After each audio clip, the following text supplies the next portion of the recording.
everyone, it's time for us to go and take a look at the Blackberry Priv and see how this particular phone holds up in 2025. Now, I remember when the Blackberry Priv originally came out, and the thing I can definitely tell you about this particular phone was that it was a very interesting type of device when, Blackberry made it. These are those types of, phones that you can go ahead and pick up, and they were just so unique. I really like the way, Blackberry kind of approached this particular device. But I would also say for the most part, this thing might not be the first phone I'd recommend people to buy anymore, but I still think it's such a unique type of device. I think BlackBerry did a really good job for a couple generations, and this is without a doubt one of my most favorite phones that BlackBerry had ever made. Now, if you want to pick up some phones that I would recommend buying this year, because I would not recommend anyone to buy this phone anymore, links will be down in the description below. You can get them from there, and you can help support the channel at the exact same time. Now, starting off with the outside of the Blackberry Priv. This phone originally came out in 2015. So this phone is actually approaching, a couple years, it's like 10 years old now, which is insane. So imagine being able to go through and buy this phone and getting like a 10-year-old phone, but still getting some really cool features built inside of this device as well, because that is kind of what you're getting here. Inside of this type of phone, you're still maintaining and getting a pretty good type of layout for the most part. You're getting a 5.4-inch AMOLED display. Back then, this phone was a really big phone, but it's funny because then when the iPhone 12 mini and 13 mini came out, those phones are basically giving you the same size display as this thing.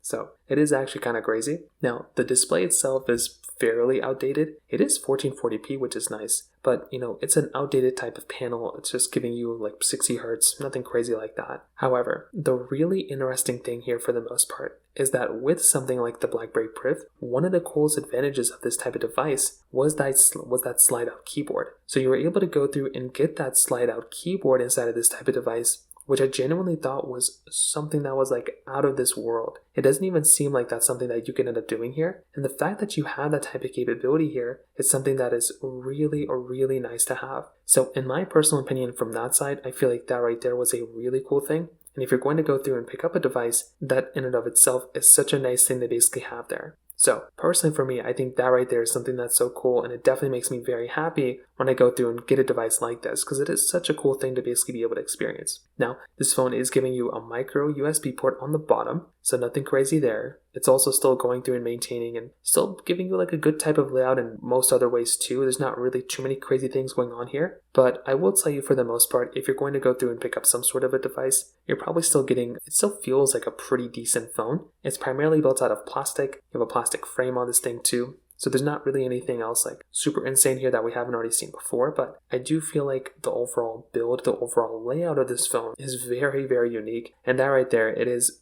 without a doubt, one of the coolest things going on for this type of device. Now, with that being said, there are still a lot of things that I would not recommend thinking about when you're buying this type of phone, because it is going to be giving you a fairly outdated type of layout like I mentioned before. This type of phone is going to be giving pretty much primarily built out of plastic, so that is kind of a downside for this type of phone because it is not going to be feeling that premium. On top of that, this phone is also going to be kind of, it's going to be a little bit of an outdated type of panel. I do like it because it still looks kind of decent, but it isn't going to be that great of a panel. That's going to be another issue. And there's not really any things like reverse wireless charging. There is wireless charging in some models, but it's just going to be a little bit of an outdated type of phone when it comes down to it from that standpoint. So kind of keep that in mind. Otherwise, I still think this is a really interesting layout of a device. Now, this phone is still also kind of giving you the specific camera on the back. So it's giving you an 18 megapixel camera on the back side, and it is giving you a 2 megapixel front facing camera. So this right there is also going to be a little bit of a negative when you're kind of looking at this type of device as well. So the problem that I kind of have here is that with a device like this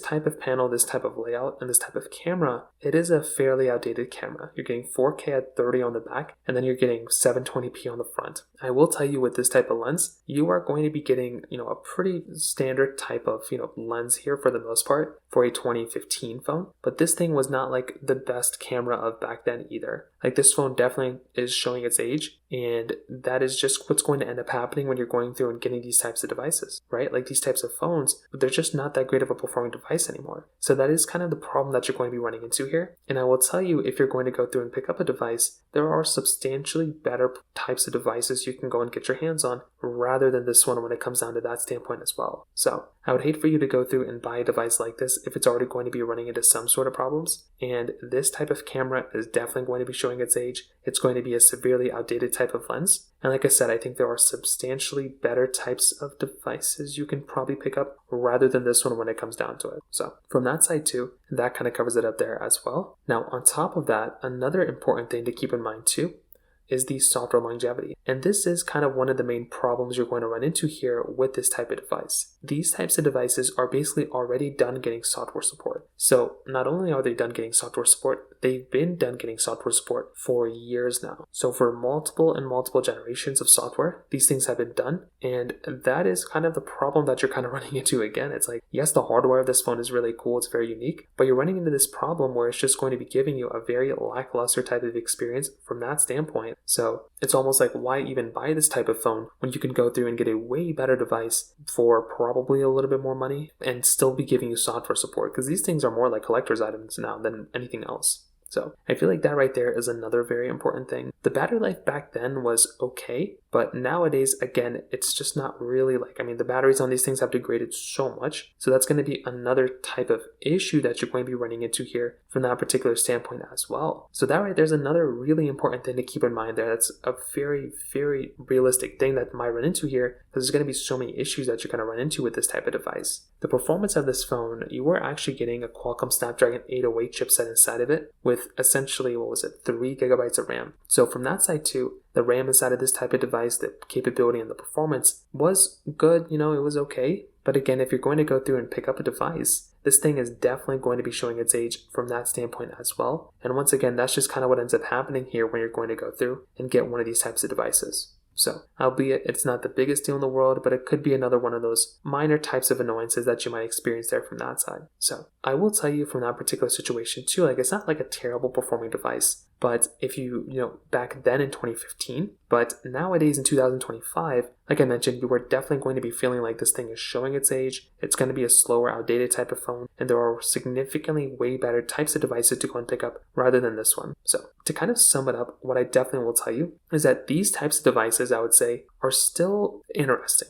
I wouldn't really recommend anyone to go through and buy these types of devices anymore. I think there are substantially better types of phones to go and pick up. These ones are outdated. They just don't make any sense to go through and buy. But I will tell you, at the same time, they're good for collector's items. If you're going to go through and pick up a phone for a collector's item perspective, then I feel like these phones might be okay. But otherwise, it just doesn't make any sense at all. And there's substantially way better types of devices to go and pick up rather than this one when it comes down to it. So from that standpoint, that kind of covers it up there. If you have any other thoughts or questions, please let me know in the comment section below. Hit the like button, not me so much, but definitely hit that subscribe button. More importantly than everything else, I love every single one of you guys. Hopefully I'll catch you guys in the next video. Peace out till then.